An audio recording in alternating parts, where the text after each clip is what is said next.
Կատարվածը հնավանդ թմբուկ ֆիլմից է։ Ներկայացվում է ներքին բազմաբերդում անցկացվող հարսանեկան արարողությունը։ Նկարահանվել է խորհրդային ժամանակաշրջանում, հերոսներն էլ դերասաններ չեն։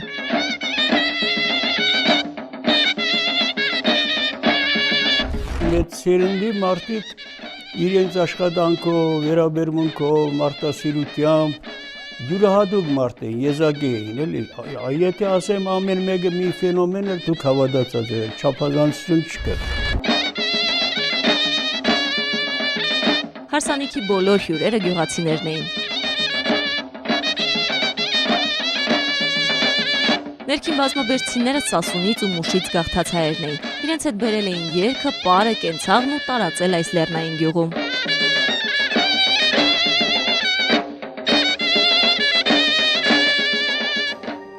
Նրանք ոչ մի խարտավանքի մասնագիծ չեն եղել։ Իրենց ամբողջ կյանքում ընդեղ առաջ երթին մտածել են օրվա հաց ստեղծել եւ պաշտպանվել Օսմանյան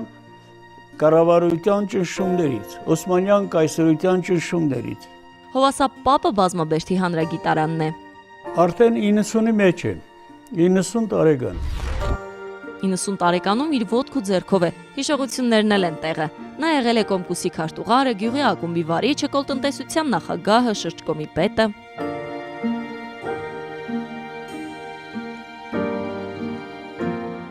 Նույնիսկ հայրենական պատերազմի տարիներին, երբ մեր գյուղի, ինչպես ասում են, ամբողջ երիտասարդություն բանակ էր, մոտ 120 մարդ պատերազմ էր գնացել մեր գյուղից։ Այդ տարիներին զվարճալի երեկոներ էր կազմակերպում, երեկոներ։ Այդ զվարճալի երեկոներին մեր երգն ու պարը հավաքում էր ամբողջ գյուղը։ Երգն ու պարը թևածում էր մինչև գրեթե առավոտ յուրաքանչյուր գնում ուղղակի աշխատանքի։ Եվ դա շարունակվեց մինչև 52, 53, 54 թվականին։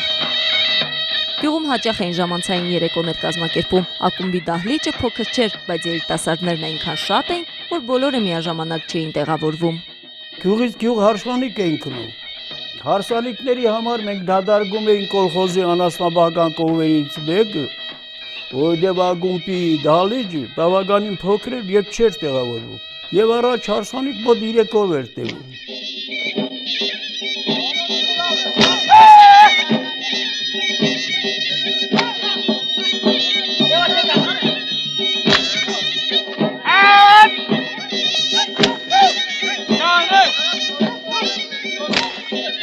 Հիշում եմ, որ մրցում էին նաև գյուղերով, ամեն գյուղ իր թատերախումբն ուներ։ Ամենալավը սակայն պարում ու երգում էին Դաշտադեմի, Արջնակի ու Կաքավաձորի բնակիչները։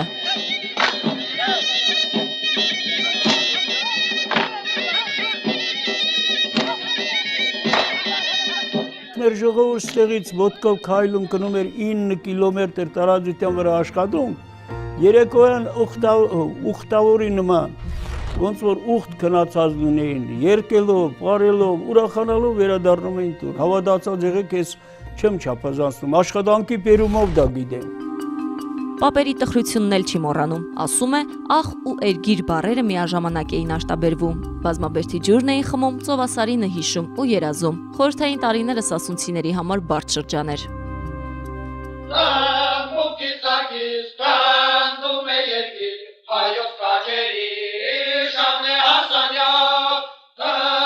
«1921 թվականի փետրվարյան ավանդյուրայից հետո սասունցիներին կպցրեցին Մավուզերի ստանուն եւ մինչեւ 1960 թվականին գրեթե սասունցիները ոչ մի տեղ չունեին հանրապետությունում։ Սասունցիները չաճեցին։ 60 թվականից հետո նոր հրապարակը վրա եղան։ Կուսակցականի պիտակ էին կպցնում ու հալածում։ 50-ականներից հետո պատկերը փոխվեց, գյուղը սկսեց ծաղկել։ Երբ Միգոյան եկավ Հայաստանը 1962 թվականին, մեր մտավորական էր Հրաչյա Քոչար, այն ժամանակ գրողների միության նախագահն էր, Քրիստոփոլ Թափալցյան, Նայիրի Զարյան, սրանք Միգոյանի մոտ գնացին, թե ինչ կլինի, եթե Անդրանիկից սկսած մեր այդ հայդուկային շարժման նշանավոր մարդկանց կամ այն ժամանակահատվածի մեր պայքարի էջերը լուսաբանվեն, արվեն մեր ժողովրդին։ Եվ Միգոյան իրենց խորհուրդ տվեց։ Գնացեք, վարվեք ինչպես կամենում եք, այժմ ոչ մի արկել չկա եւ ոչ մեկ էլ բռնող չկա։ Այ հիմա էլ մեր գյուղում շատ հրաշալի մարդիկ կան, որ միջավայր, որի մեջ մեծացել է մեր հիմիկվա սերունդը, փաստորեն այդ միջավայրը ներգործություն է թողել եւ մեր երիտասարդություն, մեր աջմյան սերունդ լրի մեր սովորությունները, ավանդույթները պաշտպանում են առանց տարբերության։ Ներքին բազմաբերցիները կյանքից չեն դժգոհում, հարակից հանքերը տղամարդկանց ապահովում են աշխատանքով, ասում են, ոռոգման ջրի հարցն էլ լուծվի, բազմաբերցուն իր տնից կտրող չի գտնվի։